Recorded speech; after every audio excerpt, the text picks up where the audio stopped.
목사님의 성경 통독 세미나. 성경 통독을 원하십니까? 창세기부터 요한계시록까지 알기 쉬운 강의로 진행됩니다.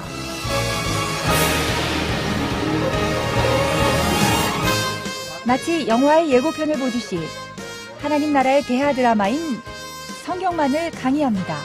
오늘 이 교회에서 성경 통독 사역을 하고 계시는 김권수 목사님께서 창세기부터 요한계시록까지 쉽게 이해하며 읽을 수 있도록 정리해드립니다.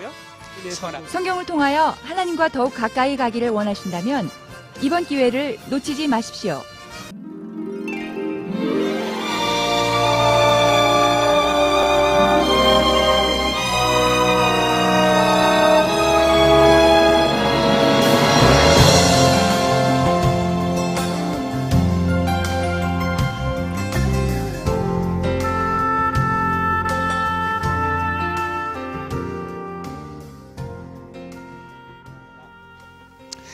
자, 이제 사무엘로 넘어갑니다. 눕기 다음에 뭐가 있어요?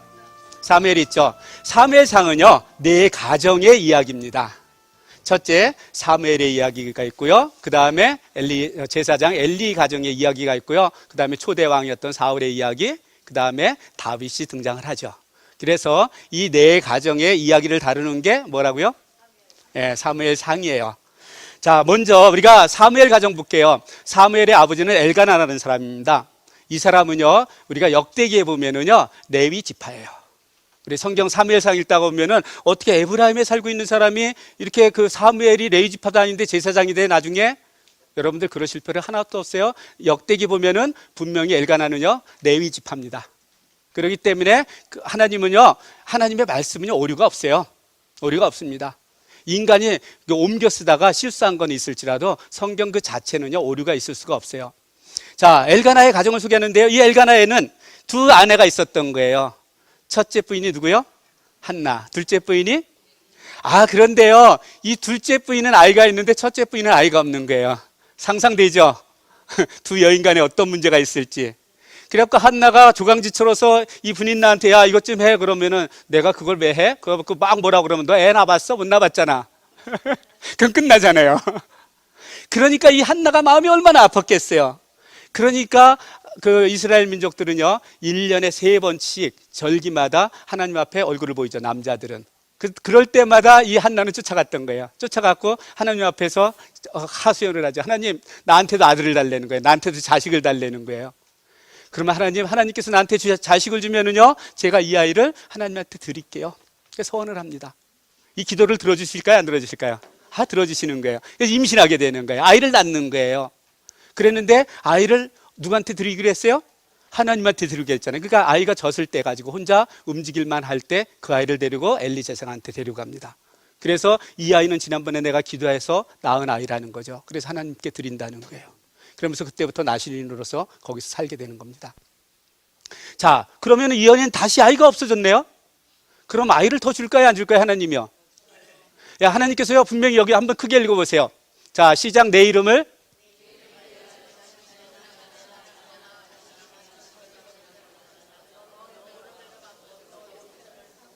한나는 뭘 드렸어요? 자식을 드렸잖아요. 그럼 여러 배로 주셔야 되잖아요.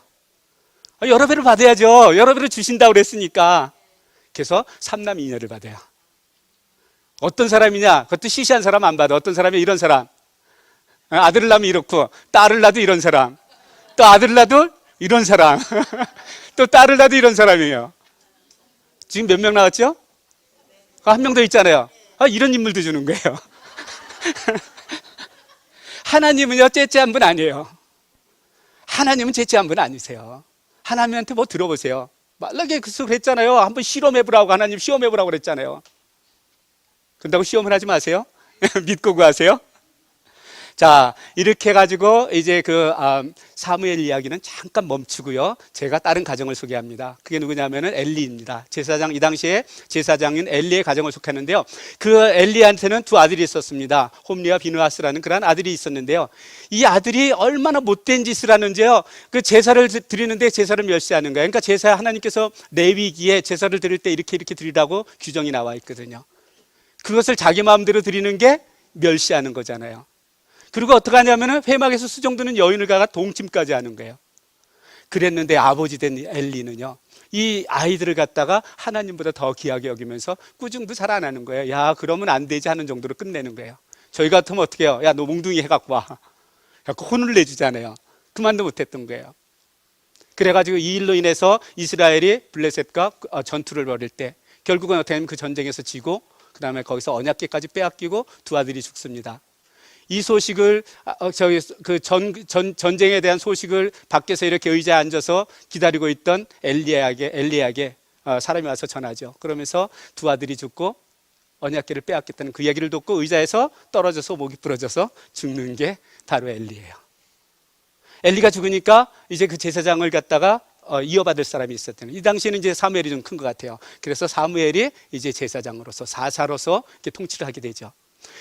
사무엘은요, 딱 이렇게 사사가 되자마자 이스라엘 민족을 다 모이라는 거예요. 미스바로 다 모여서 거기서 회개하면서 대각성 운동을 벌입니다.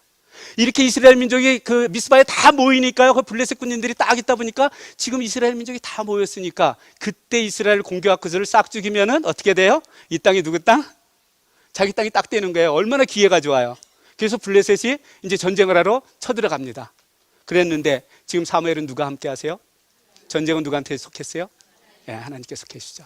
그래서 사무엘이 이기면서 사무엘이 통치를 하는 겁니다. 그래서 사무엘이 이제 곳곳에 다니면서 사무엘이 통치를 하죠. 그래서 이렇게 편안한 생활을 보냈던 것 같아요. 이렇게 편안한 생활을 보냈는데 이제 그 나이가 먹은 거예요. 나이가 먹으니까 그 다음에 아들도 있잖아요. 그래서 사무엘에게 이제 두 아들이 있었는데 바로 누구냐면 요엘과 아비야라는 아들이 있었습니다. 그래서 이 두 아들을 제사장으로 삼았는데, 제사장으로 삼았으면 어떻게 해요? 그러니까 사사 같은 거거든요. 재판도 하고 다 하는 게 이제 제사장이었거든요, 그 당시에. 그런데 뇌물을 받는 거예요. 뇌물을 받으면 재판을 제대로 할 수 있어요, 없어요? 못 하잖아요. 근데 이것들이 이제 장로들한테 알려진 거예요. 그래서 장로들이 사무엘한테 와서 우리도 이제 다른 나라처럼 왕을 달래는 거예요. 왜냐하면 당신 아들조차도 이렇게 타락해 가는데 우리가 누굴 믿겠냐는 거예요. 그래서 사무엘은 어떻게 해요? 지금 백성들이 요구하는 그 왕은요, 이제 하나님께서 통치하는 거 필요 없다는 말하고 똑같은 거거든요. 이제는 우리도 똑같이 사람이 통치하게 하는 그런 나라가 되게 해달라는 거거든요. 그래서 사무엘은 극구 말리죠. 그러나 이들이 포기를 해요, 안 해요? 안 하죠. 그래가지고 하나님께서 야, 이것은 너를 버리는 게 아니라 나를 버리는 거다. 그한테 왕을 주라는 거죠. 그래서 이들을 미스바에 다 모아가지고 제비 뽑아서 된 왕이 누구예요? 사울이 왕이 되는 거예요. 사울이 어느 지파예요? 베냐민 지파거든요. 베냐민 지파. 자, 베냐민 지파는 아까 어떻게 됐었죠? 다 죽고 600명밖에 안 남았었잖아요. 그런데 그 조그만 지파에서 왕이 되면은 유다 지파나 에브라임 지파나 므낫세 지파에서 그냥 그들을 환영했을까요? 무시했을까요? 이렇게 무시하는 사람들이 있었던 거예요. 이렇게 무시하는 사람들이 있었을 때 전쟁이 난 거예요, 암몬과. 근데 사울이 군대를 들어가서 전쟁에서 이기는 거예요. 이기고 나니까 어떻게 돼요? 이제는 왕권이 딱 확립이 된 거예요. 그래가지고 그때부터 이제 군사를 두기 시작합니다. 그래서 3,000명의 군사를 뒀어요. 참, 그 한 나라의 왕이 3,000명의 군사면은 군사가 있는 거예요, 없는 거예요?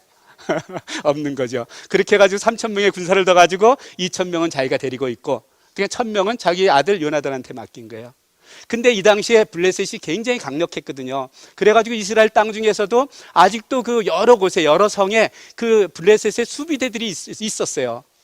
그러니까 요나단이 이게 젊은 혈기에 저놈들하고 한번 싸워보자 하면서 싸움을 한 거예요. 그러니까 그 블레셋에 그게 보고가 될 거 아니에요. 그러니까 블레셋에서 자기의 온 군대를 데리고 와서 그 mikmas에 진을 치고 전쟁을 하려고 합니다. 그 소식을 이제 사울이 듣죠. 사울이 들으니까 이제 전부 백성들 다 군인들 소집을 하는 거예요. 그래서 한 번 이겼으니까 이번에도 이기겠지 하고 이제 백성들이 다 모여서 딱 적진을 보니까 어떻게 해요? 막 저기 구름대 같은 거예요. 자기네들은 오합지졸인데. 그래서 이때 다 도망가는 겁니다. 다 도망가고 사울한테 남아있는 사람 한 600명밖에 안 남는 거예요. 그런데 그 전쟁을 치르려면 사무엘이 와서 제사를 드려야줘야 이제 그 전쟁을 치르기로 했는데 일주일 내로 오기로 한 그 사무엘이 오질 않는 거예요, 제사장이. 그래가지고 이제 고민하다가 이제 막 군인들은 점점 나가지고 그러니까 초조해진 거예요. 그래서 어떻게 하냐면 자기가 제사를 지내요. 자, 왕이 제사를 지낼 수 있습니까? 없습니까? 왜 없죠? 제사는 누가 지내야 되죠? 제사장만이 지내야 되잖아요. 이 일로 인해서 사무엘한테 아주 혼나죠. 그리고 두 번째를 짓는데 이번에는 하나님께서 아멜렉 하나님이 뒤끝이 있어요, 없어요? 뒤끝 많아요. 400년 동안 가더라고요. 이 아멜렉을 침략하라고 그러는데, 아멜렉을 전멸하라고 그러는데, 이 아멜렉은 어떤 사람이었냐면은 모세가 출애굽할 때, 이때부터 한 400년 전이거든요. 출애굽할 때 느비딤에 있을 때요, 아멜렉 군대가 쳐들어왔고, 어떻게 여호수가 나가서 싸울 때 모세가 손을 들면은 이기고 손을 내리면 지던 사건이 있죠. 그게 바로 아멜렉 군대거든요. 근데 이스라엘이 그때 큰 민족을 이뤄갖고 그래도 힘이 있을 때요, 가장 연약할 때요. 가장 연약할 때잖아요. 그냥 저기 종으로 살다가 나왔으니까 군인도 없고 이럴 때잖아요. 약한 이스라엘 민족을 치는 게 하나님께서는 그걸 참지를 못했던 거예요. 그래서 400년 지난 다음에 이제 힘이 생겼을 때 아멜렉을 치라고 그러는 거거든요. 그랬는데 사울이 딱 나가더니요, 자기가 좋은 것들은 싹 세이브해 놓고, 아각 왕까지도. 그때 아멜렉 왕이 아각이었었어요, 이름이요. 여러분들 나중에 그 에스더서에 보면은 아각 사람이라고 나오는데요, 바로 이 사람의 자손인 거예요. 여러분들 여중에서 에스더서 강의 들으신 분들은 기억날 거예요. 자, 이 아각 사람까지도, 아각 왕까지도 사로잡아온 거예요. 그로 인해서 그걸 갖다가 불순종했다고 하나님께서 화를 내시죠. 그러면서 어떻게 하냐면은 결국은 하나님께서 사울을 세운 갖다 후회까지 하십니다. 하나님 후회하세요, 안 하세요? 하나님 후회도 하세요. 왠지 알아요? 우리가 후회해야 안 해요. 우린 누구의 모양과 누구의 형상대로 창조됐어요? 내가 후회하면 하나님도 후회하시고요, 내가 속상하면 하나님도 속상해 하세요. 예수님께 눈물도 흘리시잖아요. 자, 이 일로 인해서 하나님의 그 사울이 떠납니다. 그러면서 이야기를 하죠. 너는 지금 사무엘한테 그 이새의 집에 가라는 거예요. 이새의 집에 가서 내가 선택하는 사람한테 기름을 부으라고 하는 거예요. 기름 부은다는 거 뭐죠? 이제 왕으로 되는 거예요. 그래가지고 기름 부은 자가 바로 다윗이죠. 그래서부터 이때부터 어떻게 하냐면 다윗에는요, 하나님의 영이 함께 했고요, 사울에게는 하나님의 영이 떠나고 악령이 이렇게 지배하게 됩니다. 그래서 이때부터는요, 이 이후부터는 사울이 제정신이 아니었었어요. 자, 그리고 나서 얼마 안 있다가 블레셋과 또 전투가 벌어진 거예요. 블레셋과 이스라엘은요, 계속 서로 싸우고 죽이고 하는 그러한 전투가 많이 벌어집니다. 자, 근데 거기에 장군이 누구였었냐면 골리앗이라는 사람이에요. 여러분들 골리앗 들어보면 다 아시죠? 설명 안 해도 되죠? 근데 다윗이 그때 이제 자기 형들이 군대 나가 있으니까 가서 이제 그 위문도 할 겸 해가지고 이제 고기도 싸갖고 가서 이제 딱 가봤는데, 저놈의 저 이방인 골리앗이요. 아니, 골리앗이 하나님을 모독하고 있거든요. 조롱하고 있거든요. 그래서 참지 못했고 내가 싸우겠다고 나가죠. 무기를 뭐 갖고 나가요? 물맷돌 갖고 나가는 거예요. 자, 여러분들 이렇게 그 골리앗과 다윗이 싸우는 장면 한번 상상해 봤어요. 어떤 장면인가 내가 보여드릴까? 궁금하죠? 아마 이런 장면일 거예요. 자, 여러분들 다윗이 이겨요? 골리앗이 이겨요? 해답 보지 말고 해답 보지 말고 다윗이 이겨요? 골리앗이 이겨요? 골리앗이 이기죠? 왜 이겨요? 이 사람 준비되어 있는 사람이잖아요. 군인이었고 무장도 했고 완벽하게 군인으로서 싸워야 될 사람이고, 다윗은 어떤 사람이에요? 양치던 목도하였거든요. 근데 게임이 되겠어요, 안 되겠어요? 힘으로도 사이즈도 다 안 되죠. 근데 다윗 뒤에 누가 있어요? 그럼 누가 이겨요? 그럼 전쟁을 누가 한 겁니까? 다윗이 한 겁니까? 하나님이 하신 겁니까? 그렇기 때문에 전쟁은 하나님께 손에 있다는 거예요. 내가 하는 게 아니라는 거죠. 자, 이게 다윗과 골리앗의 싸움이었습니다. 이렇게 이기니까요. 이기고 이제 같이 이제 사울하고 이제 같이 이제 다윗이 이제 골리앗을 죽였으니까 사울이 이제 잘 대접하잖아요. 자기 사흘까지 삼잖아요. 그렇게 해갖고 승리해가지고 딱 이제 예루살렘 쪽으로 딱 가는데, 백성들이 나와가지고 막 이제 막 찬양을 하는 거예요. 사울이 죽인 자는 1000밖에 안 된대요. 다윗이 죽인 자는 어떻게 돼요? 여러분들이 왕이 돼가 그 소리 들으면 기분 좋아요, 나빠요? 그 얘기 딱 들으니까 열등감이 확 올라오는 거야. 이거 뭐야? 나한테는 1000밖에 안 들리고 다윗한테는 10,000을 들리냐는 거죠. 이때부터요, 어떻게 하면 저놈을 죽일까? 이때부터 어떻게 하면 저놈을 죽일까 하고 평생을요, 다윗을 뒤를 쫓다가 결국은 저 블레셋과의 전쟁에서 죽고 맙니다. 그래서 그 사울의 삶을 볼 때는 참 안타깝다. 참 안타깝다. 정말로 왕이 됐을 때는 참 출중한, 정말 이스라엘에서 빼어난 사람이었었는데 열등감, 이 상처가 치료되지 못하면은요, 이래요. 작은 것에서. 정말로 다윗은 자기 사위죠. 그 같은 충신이 어디 있어요? 그랬는데 그 충신 자기 사위를 죽이려고 평생 동안 쫓아다니다가 죽고 마는 그러한 삶을 살아가는 거죠. 자, 이렇게 사울이 죽고 나자 이제 다윗이 그 왕이 됩니다. 30살에 왕이 돼서 한 40년간 통치하는데요. 다윗은 누가 함께 하고 있어요? 하나님께서 함께 하시잖아요. 그래서 전쟁에서 나가는 족족 승리하는 거예요. 그래서 땅을 갖다가 요만큼 있다가 이만큼 땅을 갖다가 다 확보를 하는 겁니다. 그리고 나서 이제 또 전쟁 때가 된 거예요. 땅을 이렇게 많이 차지하고 있으니까 다윗이 보통 이제 전쟁 때는 항상 왕이 같이 나가거든요. 이 당시에는. 그랬는데 이때는 좀 게을러서 그랬는지 나태해져서 그랬는지 전쟁을 안 나갔어요. 근데 다윗의 궁궐 옆에 바로 어떤 집이 하나 있었는데 그 집에 아주 어여쁜 여인이 하나 있었던 거예요. 어떤 여인이요? 이런 여인. 이런 여인이 딱 살고 있는데 다윗이 그때 때마침 이제 낮잠을 잤어요. 낮잠을 자고 저녁에 싹 옥상에서 이렇게 올라오다가 아래 딱 보니까 누가 있어요? 어떤 여인이 목욕하고 있는 거예요. 만약에 요셉이 여기 있었으면요, 요셉은요 뒤 딱 돌아서 문 딱 잠그고 그냥 방에 들어갔을 거예요. 근데 다윗은 어떻게 했어요? 묵상을 한 거예요. 항상 한참 묵상하니까 어떻게 해요? 막 이제 끌어오는 그런 정욕이 있잖아요. 그래서 어떻게 해요? 하인을 시켜가지고 데려오라고 그래서 어떻게 그 여인과 동침하고 그 아이에게 임신까지 하게 되잖아요. 요까지 하면 괜찮아요. 그랬는데 그걸 감추려고 이 바세바의 남편 있잖아요, 우리아라는 사람. 전쟁에서 지금 전쟁하고 있거든요. 그 사람은 오라는 거예요. 그래서 상잔치 잘 퍼준 다음에 야, 너 오늘 집에 들어가서 와이프하고 자라는 거예요. 자면은 그 다음에 그게 어떻게 돼요? 이제는 그 바세바가 그 안고 있는 그 아이가 누구 아이가 돼요? 그렇게 싹 가리려고 그랬던 거예요. 그랬는데 이 우리아는요 아주 충신이거든요. 지금 내 동료들은 지금 전쟁터에서 이렇게 싸우고 있는데 내가 어떻게 거길 들어가냐는 거예요. 그러니까 다윗에게 이게 실패해야 됩니다. 그러니까 어떻게 해요? 그래도 우리아를 죽여야 자기가 이 죄가 벗어날 수 있잖아요. 그래서 요압한테 편지를 보내죠. 너는 이 우리아가 거기 가면은 전쟁이 아주 죽을 전쟁에 보내서 그를 죽게 하려는 거예요. 그리고 우리아가 죽습니다. 근데 그걸 누가 알아요? 선지자 나답이 알죠. 그래가지고 다윗한테 오는 거예요. 다윗한테 와가지고 책망을 하니까 다윗의 위대함은 여기 있어요. 이때 핑계대지 않습니다. 옷을 찢으며 정말 통곡하면서 회개를 했어요. 그러나 죗값은 받아야 돼요? 안 받아야 돼요? 죗값은 받습니다. 어떤 죗값을 받냐? 이 이후에 그의 장남이었던 암논이 자기의 그 이복 여동생과 동침을 하게 되고요. 그 다음에 그 동생을 버리죠.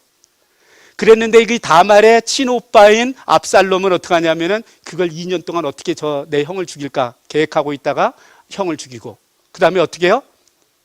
도망갔다가 외갓집으로 도망갔다가 와가지고 나중에는 다윗 왕까지 죽이고 자기가 왕이 되려고 그랬었잖아요. 그러다가 이 압살롬이 어떻게 해요? 요압한테 죽고 말죠.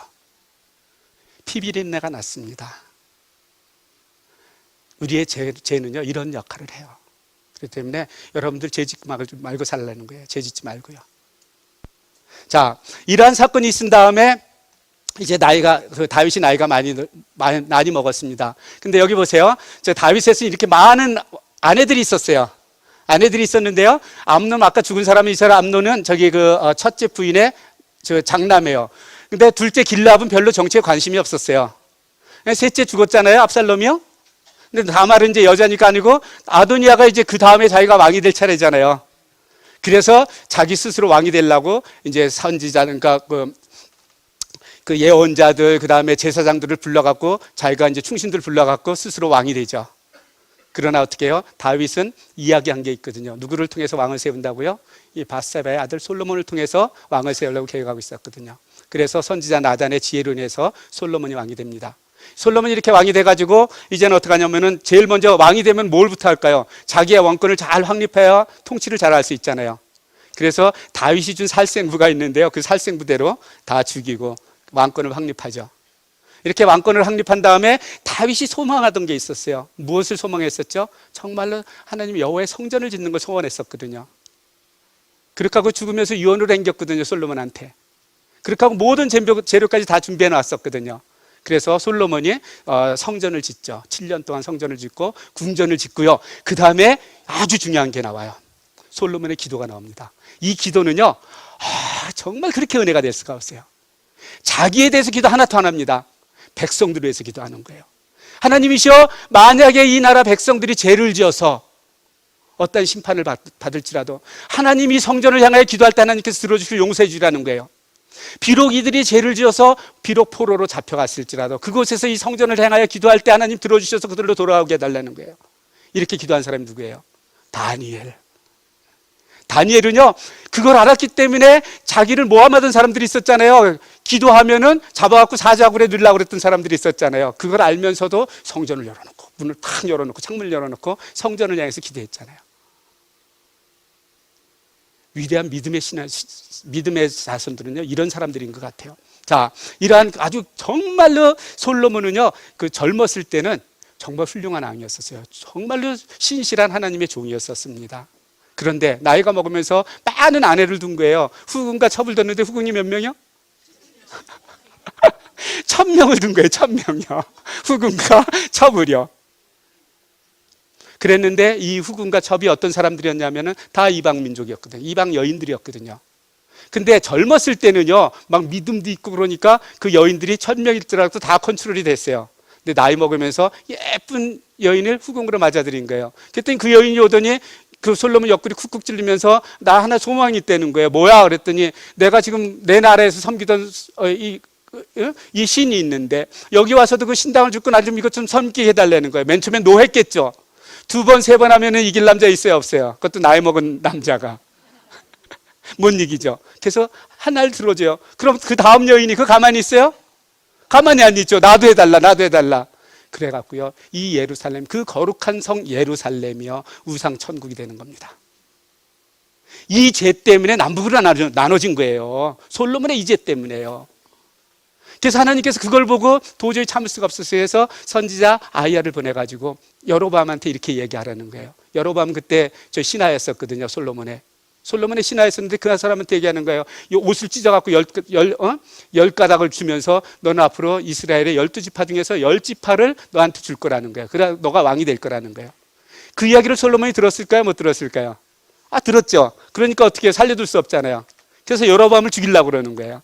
그러니까 여로보암이 죽을 수 있어요? 그래서 도망가죠. 어디로 가냐면 애굽으로 도망가요.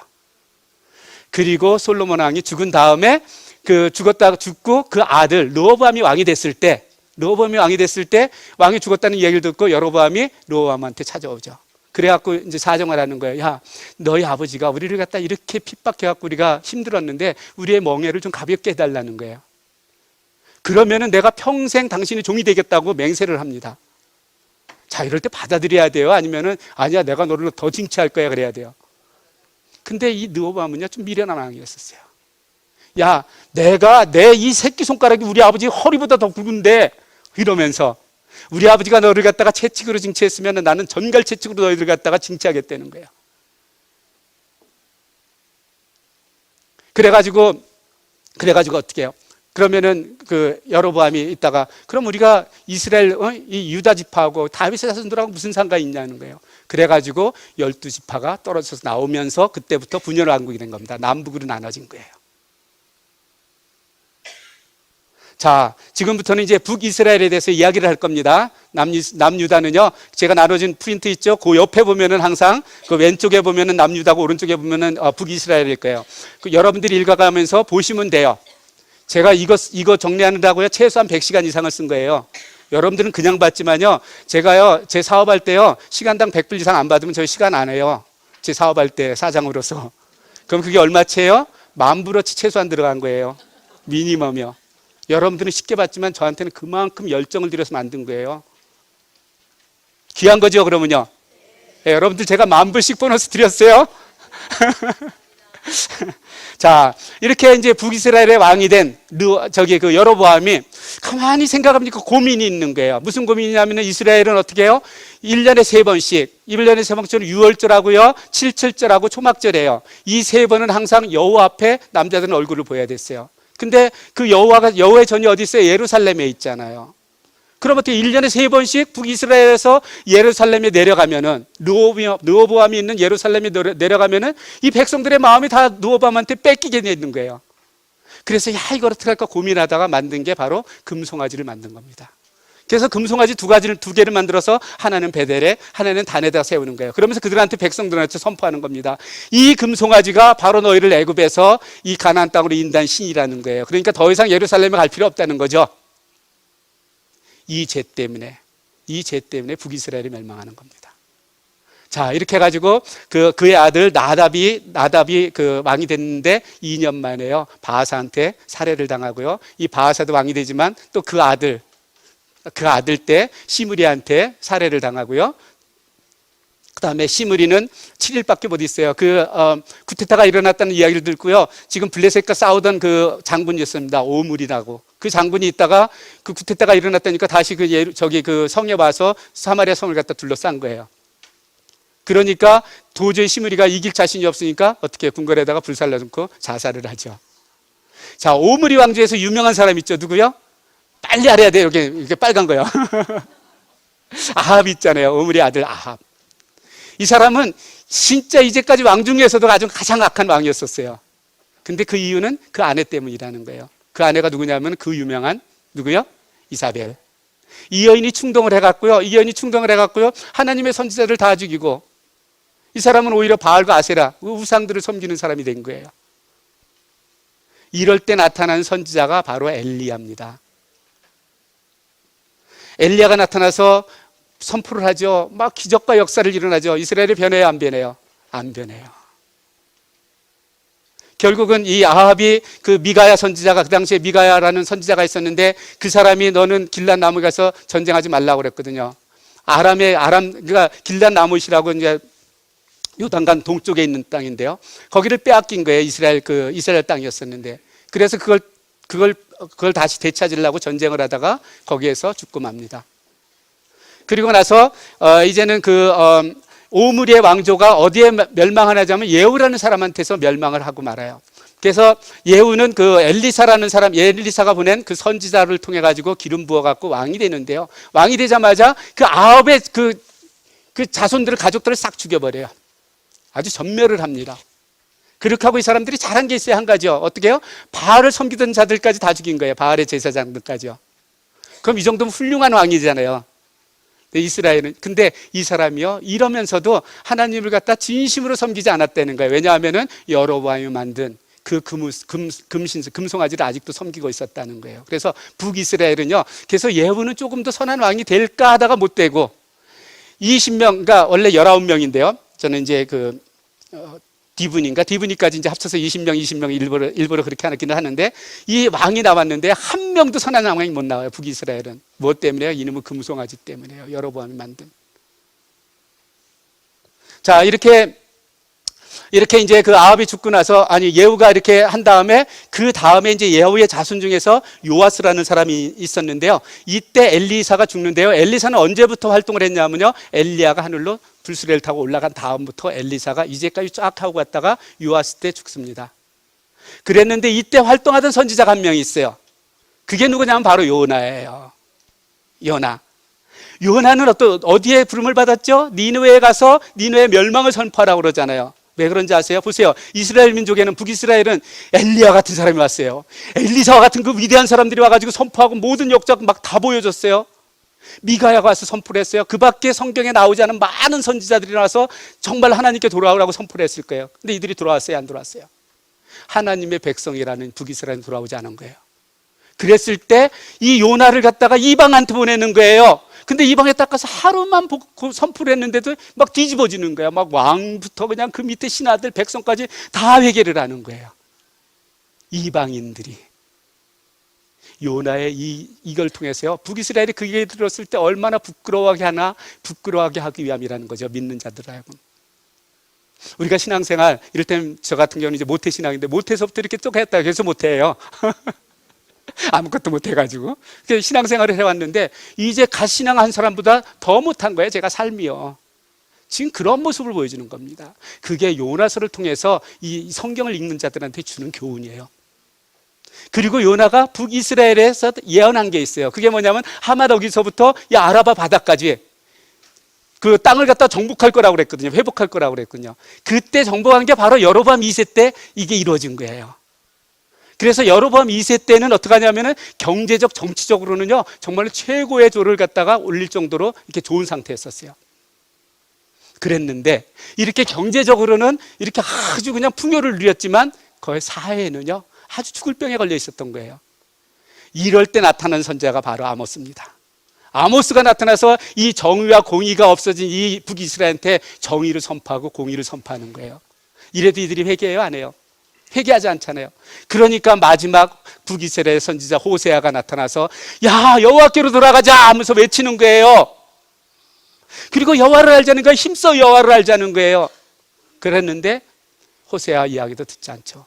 그래서 결국 그들은 BC 722년에 아수르한테 멸망을 합니다. 이 멸망한 걸 갖다가 그 열왕기 기자는요 이렇게 적고 있어요. 자, 여기 크게 읽어보세요. 시작.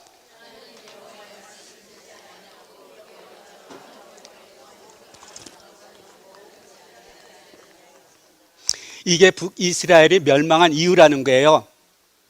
하나님의 말씀을 듣지 않았다는 거예요. 모세가 그 명령한 것 갖다 지키지 않았다는 거예요. 선지자들이 와서 그렇게 돌아오라고 얘기했잖아요. 모세율법 하나님의 말씀대로. 그렇기 때문에 멸망했다고 이야기를 합니다. 자, 이렇게 멸망했을 때 그 아수르가 이제 그 북이스라엘을 갖다가 점령을 한 거잖아요. 자, 아수르가 점령을 했는데 아수르의 포로 정책이 있었어요. 그건 뭐냐 하면은요. 자, 여기가 좀 예루살렘입니다. 여기가 이스라엘이에요. 여기에 이스라엘 사람들을 잡아갖고 이쪽으로 다 흩어보내는 거예요. 여기서 살게 하는 거예요. 그 다음에 이쪽에 있는 사람들을 갖다가 이스라엘에 와서 살게 하는 거예요. 그래서 호남 민족을 만듭니다. 그럼 오는 사람들이 자기의 신을 가지고 왔을까요? 아니면은 그 사마리아 와가지고 북이스라엘 와서 그 신을 섬겼을까요? 가져와 섬겼죠.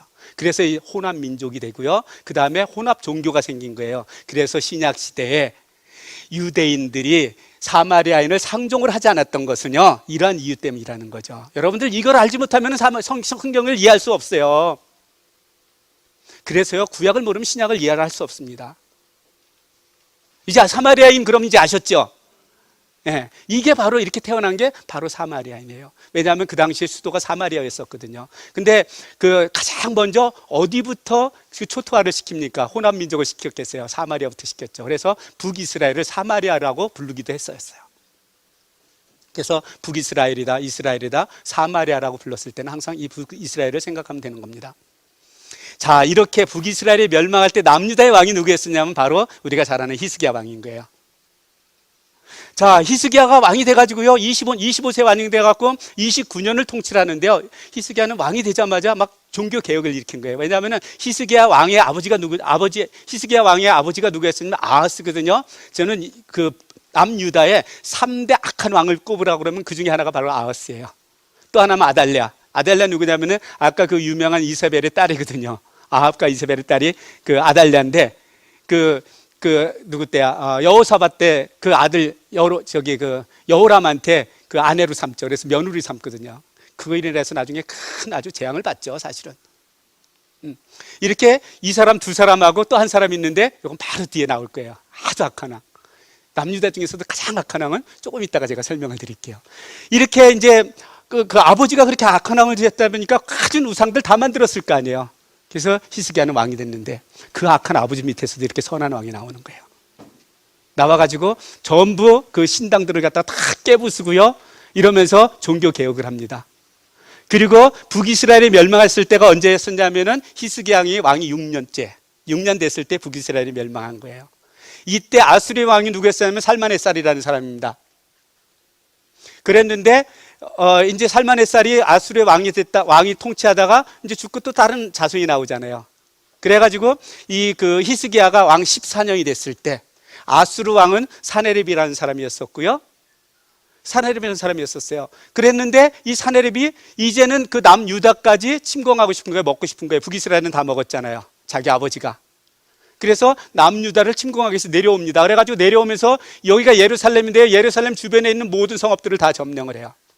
다 점령을 한 다음에 그한테 있었던 장군이 있었는데 랍삭이라는 사람이 있었어요. 그를 군대를 갖다가 같이 예루살렘을 보내서 예루살렘을 포위하고 거기에서 그 조롱을 하는 거예요. 히스기야 왕을 조롱하고 여호와를 조롱하는 겁니다. 그 이야기를 히스기야가 듣죠. 그러면서 그냥 통곡하면서 자기 옷을 찢어가면서 회개하면서 사람을 이사야한테 보냅니다. 너가 이 이야기 들었지? 하나님을 조롱하는, 이방인들이 와서 조롱하는 얘기를 듣지 않았느냐? 너도 기도하라는 거예요. 이렇게 이사야가 기도할 때 하나님께서 이사야한테 예언의 말씀을 주십니다. 자, 우리 크게 읽어보죠. 시작.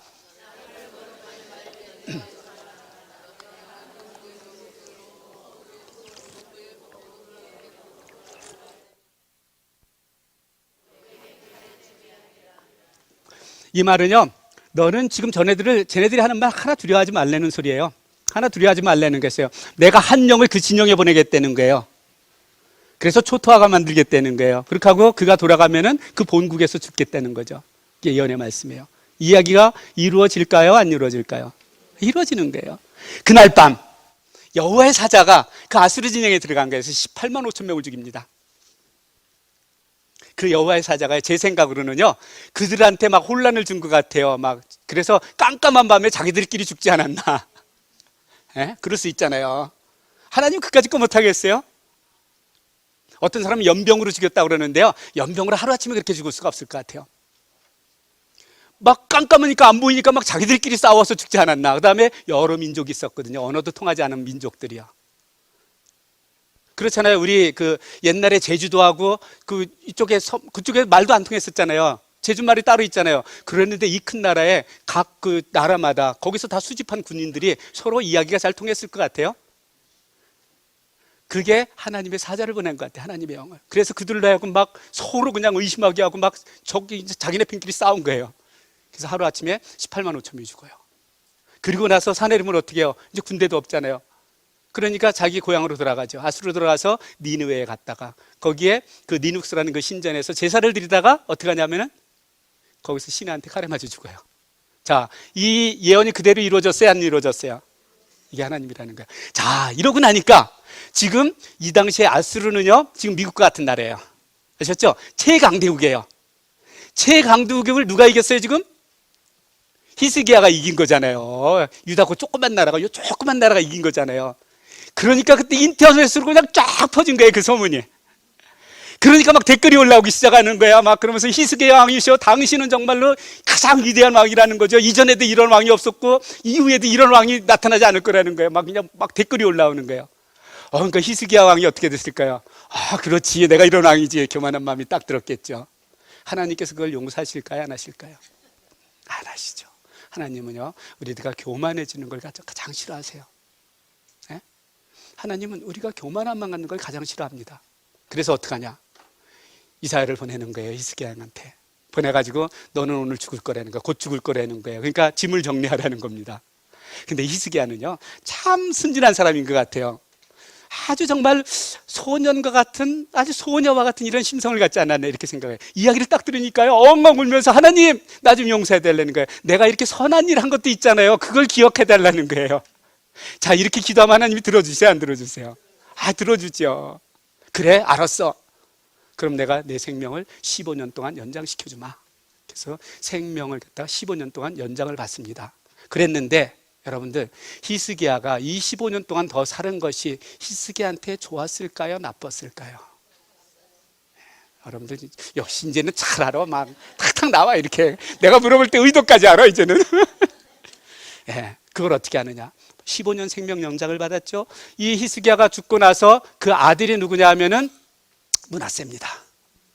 이 사람이 12살의 왕이 돼요. 그러면은 언제 태어난 아이예요? 여러분들이 저한테 한 2, 3분만 시간을 주면은 내가 이 어머니에 대해서 얘기를 해줄게요. 괜찮아요? 네. 자, 이 어머니가 헵시바라는 사람이에요. 헵시바의 뜻이 뭔지 아세요? 네. 나는 역시 눈이 빨래야 돼. 내가 그 안에서 기뻐한다는 거거든요. 히스기야는 있죠, 하나님 안에서 기뻐한 게 아니에요. 시편 1편에 뭐라고 그랬어요? 1편에요.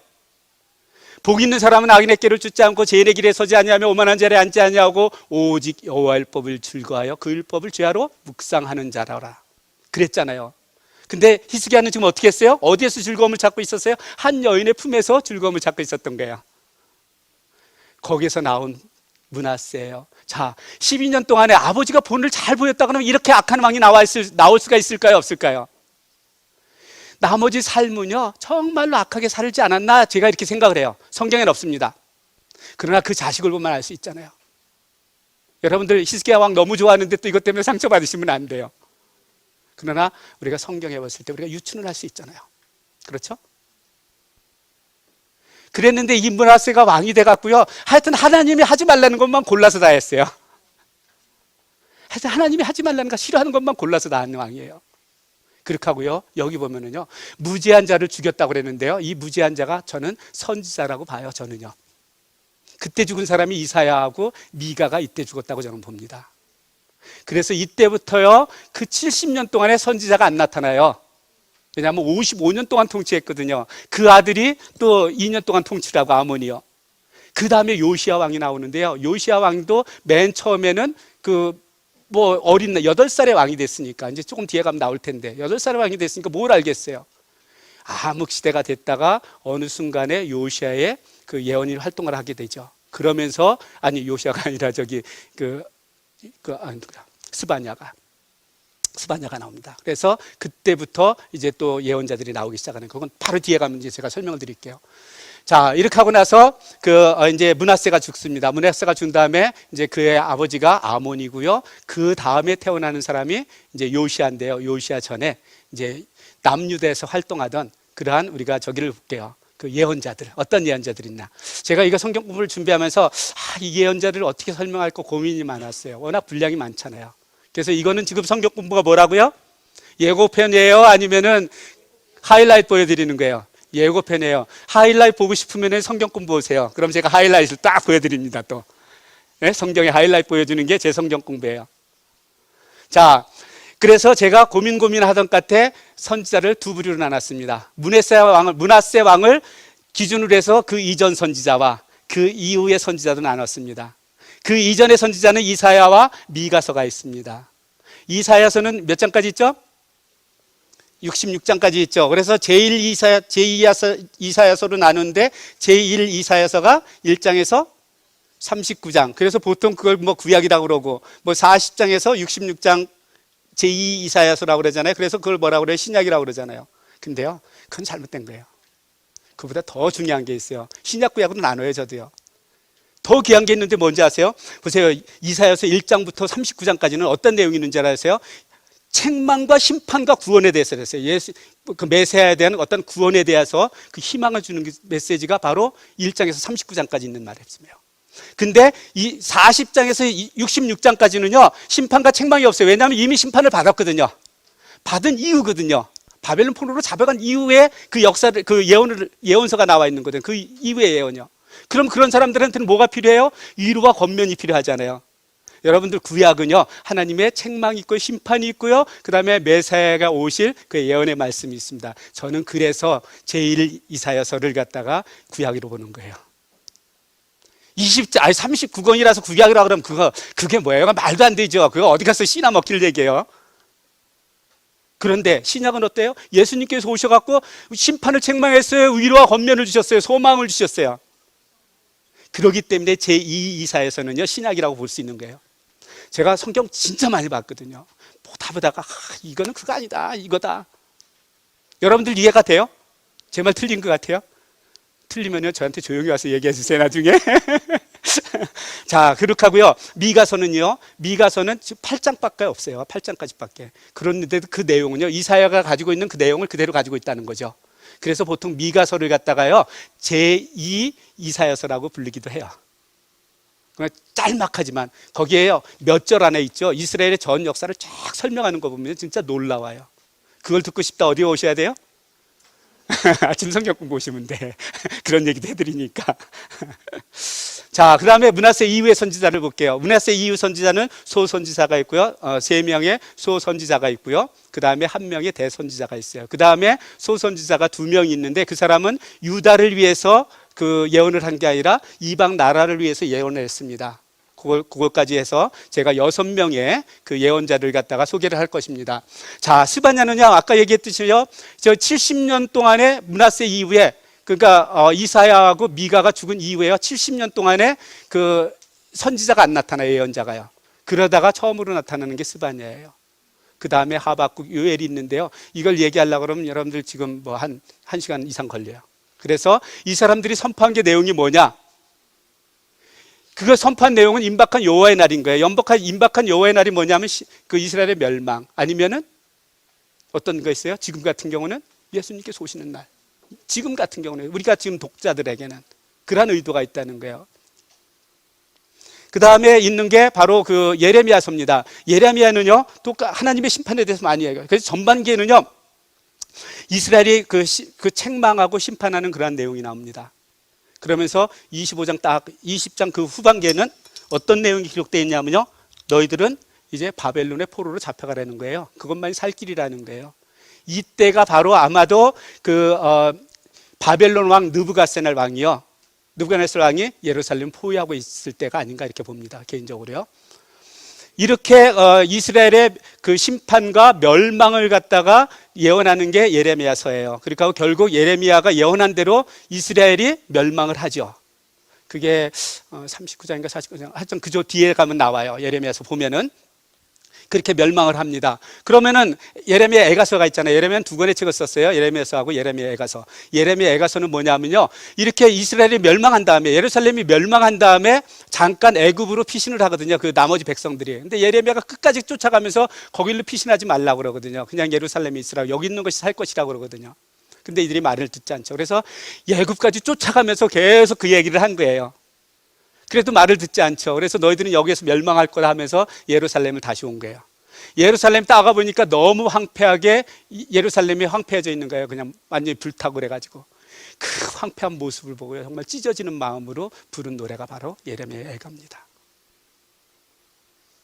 거기 보면은요, 레위기에 보면은 하나님께서 너희들이 이래도 말씀을 순종하지 않으면 벌을 내린다, 7배의 벌을 내린다, 7배를 벌다, 7배를 버린다, 벌을 내린다 이야기를 하거든요. 그러면서 제일 마지막에 너희가 마지막 7배의 벌을 내릴 때는 어떤 거냐면 자기의 자식까지 잡아먹는 것들이 나와요. 근데 예레미야 애가 4장 4절에 보면은요, 그 귀부인들이 자기 자식들을 먹는 장면이 나와요.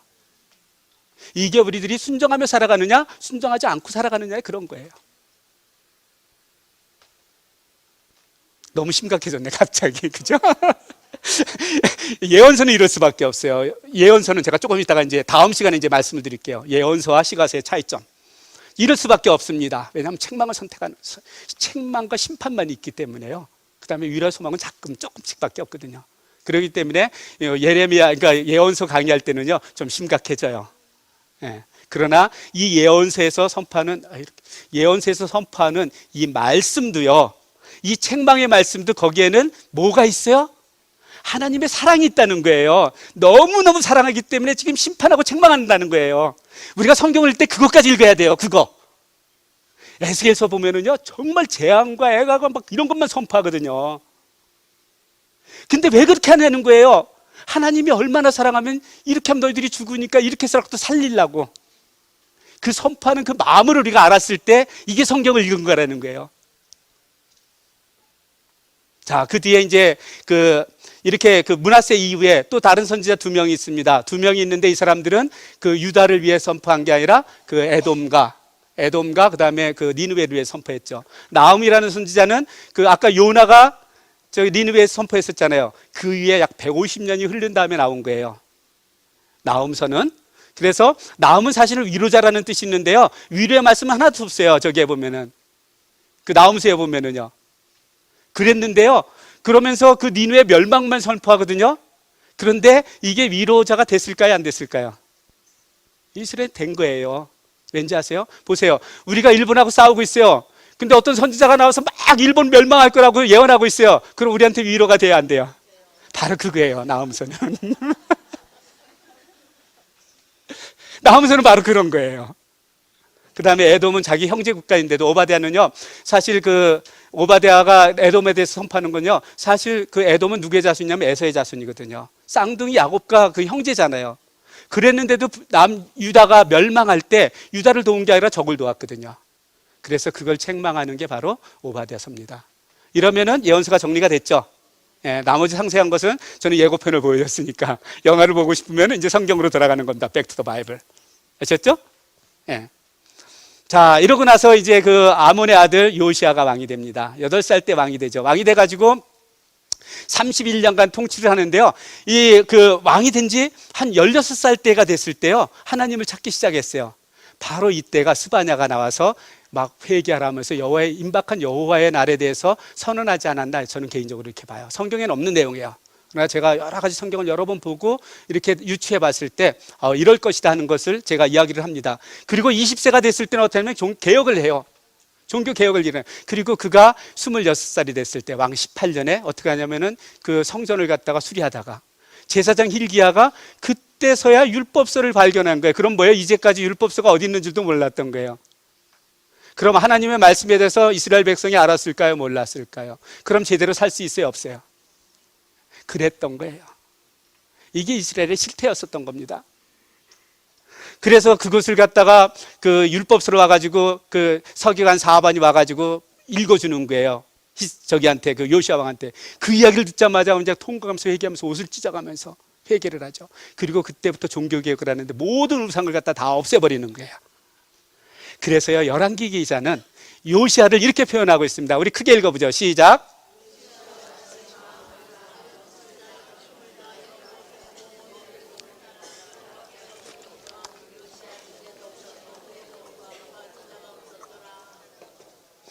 이거를 지금 요시아가 자기 자랑하는 겁니까? 지금 이 저자가 정말로 요시아를 칭찬하는 겁니까? 칭찬하는 거예요. 그래서 내가 자랑하는 거하고 아까 누구처럼 히스기야처럼 그렇게 요만하는 거하고 상대방이 이렇게 그 역사가 지난 다음에 이런 왕이었다는 걸 갖다가 알려주는 거하고 다른 거죠. 그랬는데 안타까운 일이 발생하죠. 이 요시아가요, 정말 조금만 더 살았으면 얼마나 좋았을까. 왜냐하면 이 당시에요, 예레미야가 활동하고 있었거든요. 그러면 예레미야하고 요시아하고 이 손발이 잘 맞아갖고요, 정말로 좋은 그 나라를 건설할 수 있지 않았을까, 저는 개인적으로 이렇게 생각을 해요. 그랬는데 그때 애굽 왕 바로 누구가요? 그 당시에는 지금 저쪽에서는 그 북쪽에서는요, 아수르가 지금 서서히 멸망하고 있어요. 어느 나라한테? 바벨론한테. 바벨론이 지금 멸망이 거의 다 됐어요. 그래서 BC 612년에 멸망을 하는데 막 그 바벨론 군사가 막 이제 올라오기 시작한 거예요. 올라오기 시작을 했는데 가만히 보니까 이 아수르가 멸망하면은 그 밑으로 쭉 내려서 애굽 땅 자기도 멸망하게 생겼거든요. 그래서 애굽 왕 바로누고가 그 아수르를 돕기 위해서 올라갑니다. 그랬는데 요시아는 어땠냐면은 지금 북이스라엘에 지금 누구 땅이에요? 아수르 땅이잖아요. 아수르 땅인데 거기에 있는 우상까지 막 없애고 막 그랬거든요. 그럼 아수르 왕한테 요시아가 좋게 보일까요? 미운 놈처럼 보일까요? 미운 놈처럼 보인 거야. 그러니까 요시아가 생각할 때는 지금 아수르 왕을 도우는 사람을 갖다가 올라가게 해야 돼요? 못 올라가게 해야 돼요? 못 올라가게 해야 되는 거예요. 그래가지고 무깃도에 가서 이 애굽 왕이 아수르를 달라고 올라갈 때 무깃도에서 그 바로 누구하고 싸우다가 거기서 중상을 입어요. 그래서 예루살렘에 와서 죽고 맙니다. 그래서 39살에 죽고 마는데 참 안타까워요. 제가 성경을 읽으면서 가장 안타까운 장면이 이 장면이 아닌가 이렇게 생각을 해요. 구약을 읽으면서. 한 20년만 더 있었으면 예레미야하고 얼마나 죽이 잘 맞아갖고 남유다를 이렇게 좋은 나라로 세울 수 있었을 텐데, 그런 아쉬움이 있다는 거죠. 이렇게 이제 그 요시아가 죽은 다음에 그의 아들 여호아스가 왕이 됩니다. 여호아스가 왕이 되니까요, 지금 요시아가 누구한테 죽었어요? 애굽 왕한테 죽었잖아요. 근데 그 아들이 왕이 되면 잘못하면은 또 얘가 반역을 일으킬 것 같거든요. 그것도 나라에서 뽑은 왕이 되면은. 그래가지고 예루살렘에 들어와서 그 여호아스를 갖다 포로로 잡아갑니다, 애굽으로. 그래서 그러니까 유다 왕 중에서 유일하게 애굽에서 죽은 사람이 바로 여호아스 왕이에요. 이렇게 죽고 나니까 여호아스의 그러니까 요시아한테 또 왕이 뭐 안에 한 명만 있는 거 아니잖아요. 이복 동생이 있었어요. 그 사람이 누구냐면 바로 여호야김이에요. 그래서 그 바로누고가 여호야김을 갖다가 왕으로 세우죠. 왕으로 세워놓고 넌 내 말 잘 들으라는 거예요. 그래서 말을 잘 들었죠. 그랬는데 결국은 어떻게 하냐면 저 바벨로니아가 아수르를 점령할 때 이 애굽 군대가 올라가서 싸우다가 집니다. 그래서 바벨론의 왕 느부갓네살이 예루살렘까지 내려오죠. 그때가 BC 605년이나 606년쯤 됐을 거예요.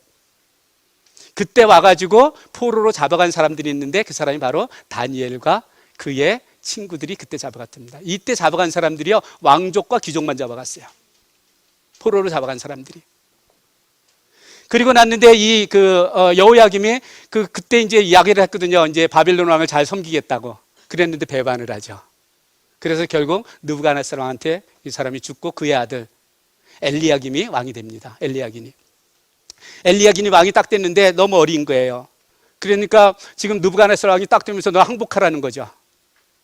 그래서 엘리야김만이 항복을 합니다. 그래서 이 사람은 살아요. 그래서 그 바벨론의 포로로 잡혀가서 그의 아들이 수르바벨, 나중에 이제 그 에스라에서 나오죠. 총독이 돼서 오는 겁니다. 자, 이렇게 해가지고 이제 그러니까 엘리야긴을 갖다가 잡아가고요. 또 왕을 세워야 되잖아요. 그래서 저 여호아스의 그 같은 엄마의 형제가 있었어요. 그 사람이 바로 시드기야입니다. 북이스라엘의 마지막 왕. 그래서 엘리야긴한테는 삼촌이 되는 거고요. 그 다음에 나머지 세 왕은요, 전부 그러니까 요시아의 아들들이었어요. 4명 중에서. 이스라엘이 멸망하기 바로 직전에요. 자, 시드기야가 왕이 된 다음에요, 이제 어떻게 해요? 지금 왕을 세운 사람이 누구예요? 바벨론 왕, 느부갓네살이거든요. 그러니까 이제 잘 말을 듣는 거예요. 잘 듣다가 또 배반을 하는 거예요. 그래서 시드기야 왕 9년째 됐을 때, 그때가 BC 588년경 됩니다. 10월 달에 느부갓네살 왕이 와가지고 예루살렘을 포위합니다. 우리가 사도행전에 보면은요, 10월 달에 기도의 절기가 있거든요. 금식절기, 바로 그날이에요. 그 달이에요. 10월 달. 예루살렘이 포위된 건 이스라엘한테 수치스러운 날이었었거든요. 4월 달, 5월 달, 10월 달이 나오는데요. 4월 달은 이스라엘이 멸망한 달. 5월 달은 예루살렘 성전이 불탄 날. 10월 달은 포위된 날. 이게 이스라엘의 수치일입니다. 이때가 수치의 달이에요. 그래서 그때는 항상 금식 기도를 했던 겁니다. 자, 이렇게 시드기야가 그렇게 발발을 하자 이제 예루살렘을 포위하고 있는데요. 1년 반 동안 포위하고 있으니까 먹을 것 입을 것 있어요? 없어요? 그러다가 결국 BC 586년에 바벨론 왕 느부갓네살한테 북이스라엘이 멸망을 이러면서 열왕기하가 끝나요.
소용사리 아버지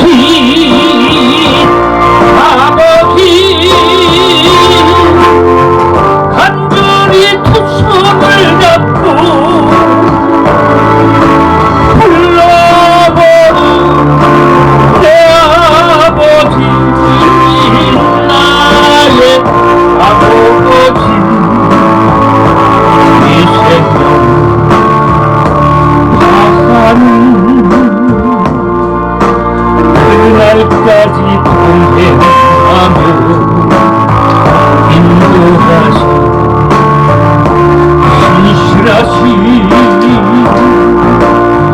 나의 아버지